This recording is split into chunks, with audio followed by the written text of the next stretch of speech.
So, now a key point in all this, I call them the people down there is the inner earth people, the Agarthans, which is simply Old Lemurian for inner earth. Ag in Lemurian means inner, and Artha is the old Lemurian word for the planet. So, these are the Agarthans. Next one.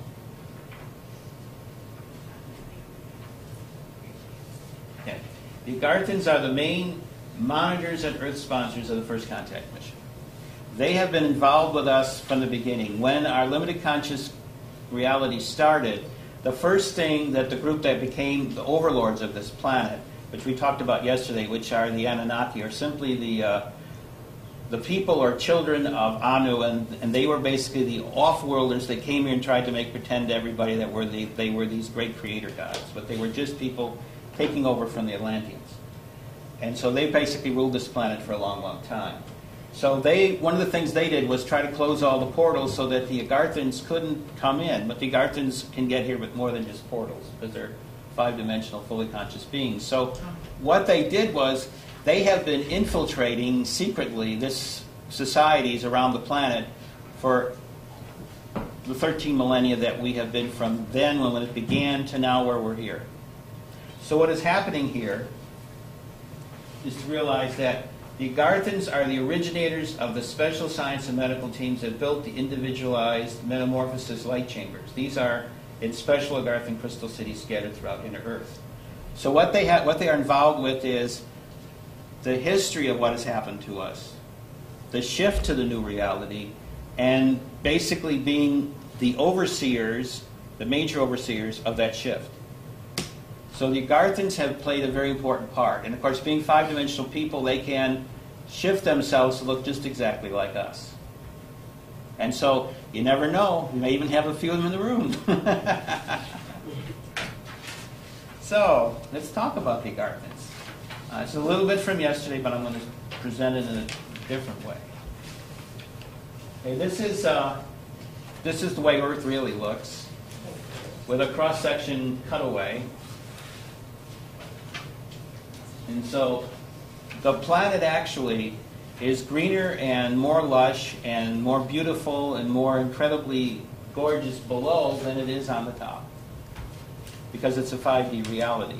And what they have done is they have set up the 5D reality so it's in stages. So this is another time when I wish I had a pointer. I should have brought that pointer. Okay, let's look at the planet the way it is now and what has happened to it. So, right now, you see in the middle there, you see that little line there that says, that line there is actually the neutral line of gravity. Basically, gravity is a lot different than the way Einstein described it, but let's just talk about it. The first reality basically is from that middle point inward, and the old surface world, which we know, is from that point outward. And what the Agarthans have recently done, the transitional world extended all the way down to the actual inner Earth period space. Down below you see the trees and all that. Recently they moved it all the way up to the center point.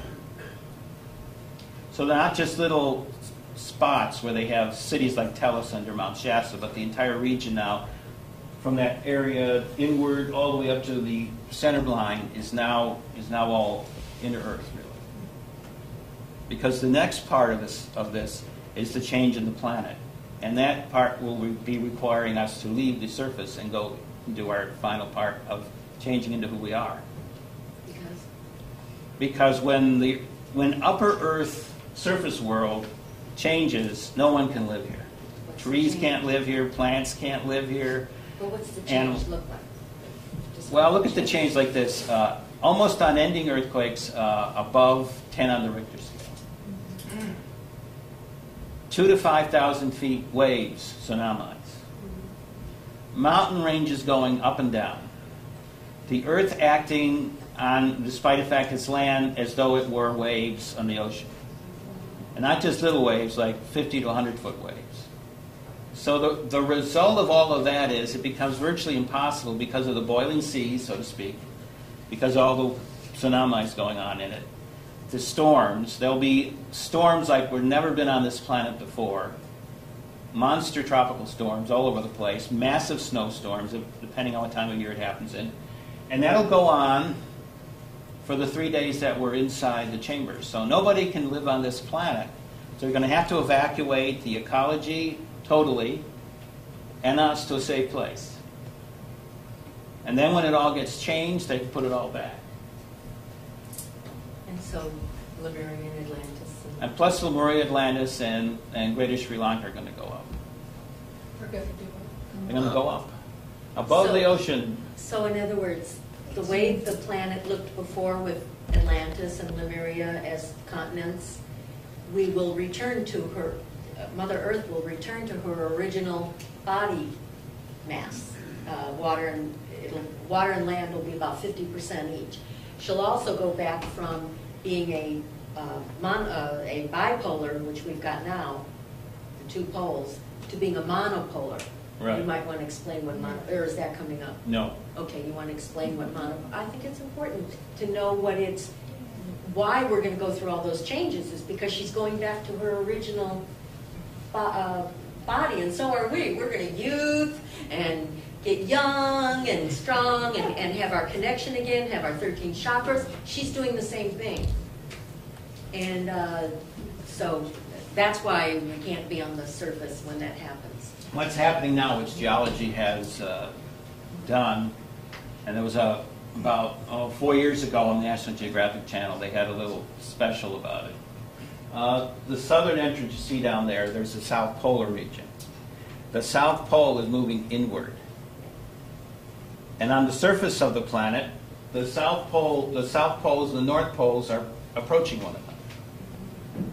Eventually what's going to happen is the South Pole moves inward. The Southern Pole system will go inward also. The North Pole will go all the way down. Maybe I should have brought this with me. Miriam made all this nice drawings and I didn't bring it. Oh well. So then it goes all the way down and then you'll have a monopole. You'll have a North Pole on the outside all the way around and you'll have a South Pole inside. And that's called a monopolar. It's a monopolar all planet. fifth-dimensional planets. Right. No, Pangea is not going to happen. No. The continents will be pretty much the same in terms of where they are. The giant difference is going to be what's going to happen to them. The continental shelves are going to move upward.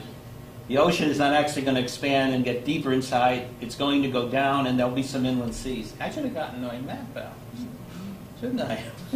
I didn't figure you were going. You should consult with me more often. Yes, I should. I didn't know you were going in this direction. I know, but I would have told you. Does that mean like a ship on the inside of the planet, the interior?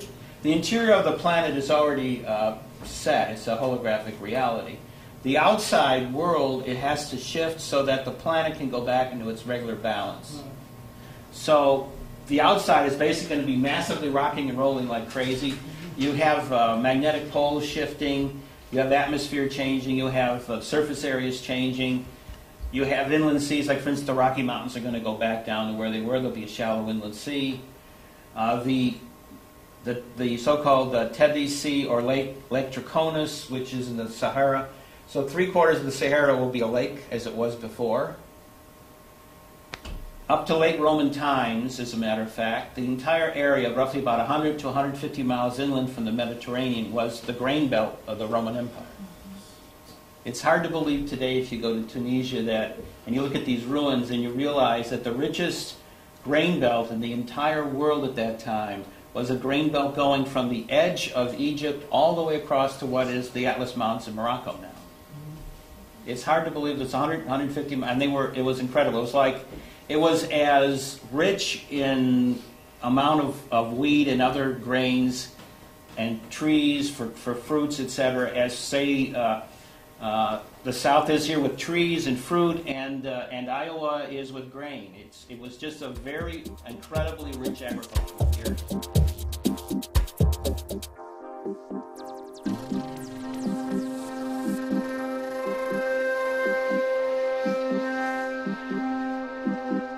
Bye.